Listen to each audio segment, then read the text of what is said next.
좀 살살하게 되고, 그러다 보니 어느샌가 거절도 아니고 놀이도 아닌 어중간한 상태가 돼버리고, 여기서 포인트는 쭉 대고 계신 게 아니라 밀치는 게 그 신호로 받아들여지지 않는다면 오히려 더 흥분하거나 짜증을 낼 거예요. 탁 치고 빼면서 신호를 준다기보다는 뭔가 쭉 민다는 느낌?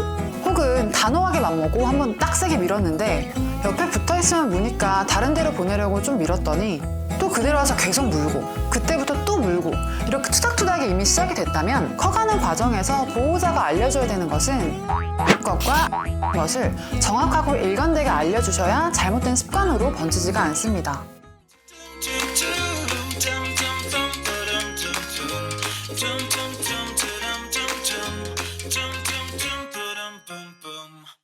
안녕하세요, 현진쌤입니다.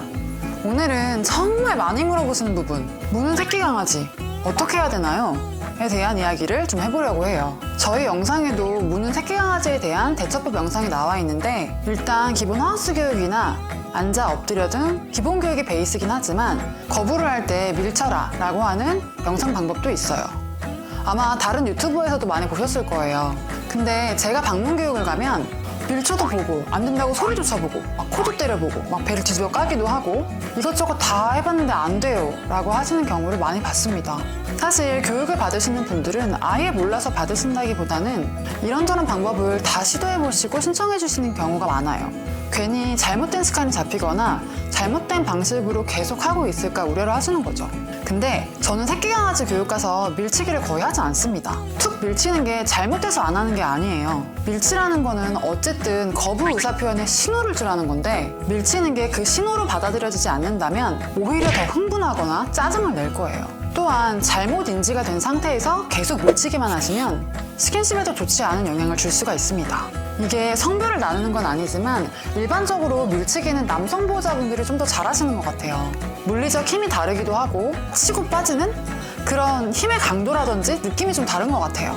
근데 일반적으로 여성 보호자님 같은 경우에는 물리적인 힘을 세게 하려면 할 수는 있지만 탁 치고 빼면서 신호를 준다기보다는 뭔가 쭉 민다는 느낌? 혹은 단호하게 맘먹고 한번 딱 세게 밀었는데 막 강아지가 막 뒹구는 거예요. 그럼 또 하는 마음에 좀 살살하게 되고, 그러다 보니 어느샌가 거절도 아니고 놀이도 아닌 어중간한 상태가 돼버리고 무는 행동은 더 심해져 버리는 상황이 많은 것 같아요. 그래서 그런 분들이 해보실 수 있을 만한 방법에 대해서 소개를 드려볼게요. 바로 집안에 부엌에 하나씩은 있으실 만한 쟁반입니다.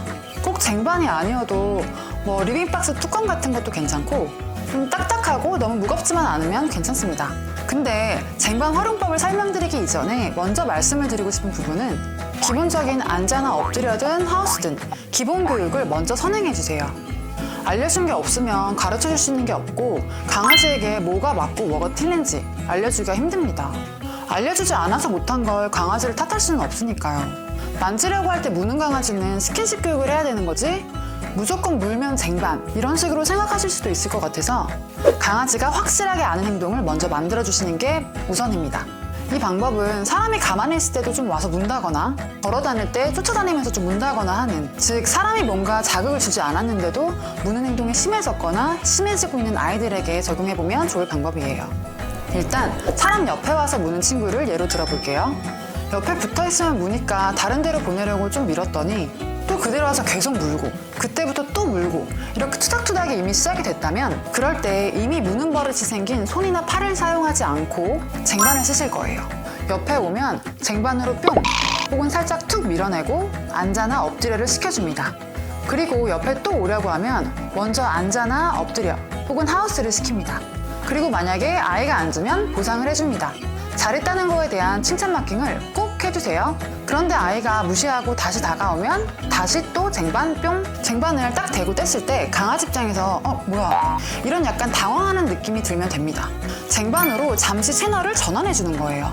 잘못 밀쳐서 흥분시키지도 않을 거고 심하게 거부하는 느낌이 아니라 그냥 뭐야 이 정도. 그래서 흥분이 확 올라가지 않은 상황에서 아는 행동을 시켜줄 거예요.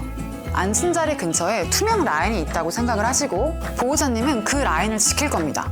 보호자님 영역을 지키는 이유는 이미 무는 게 습관이 된 친구들이라면 보호자님과 가깝게 접촉을 하고 있으면 무는 행동이 또 나올 거거든요.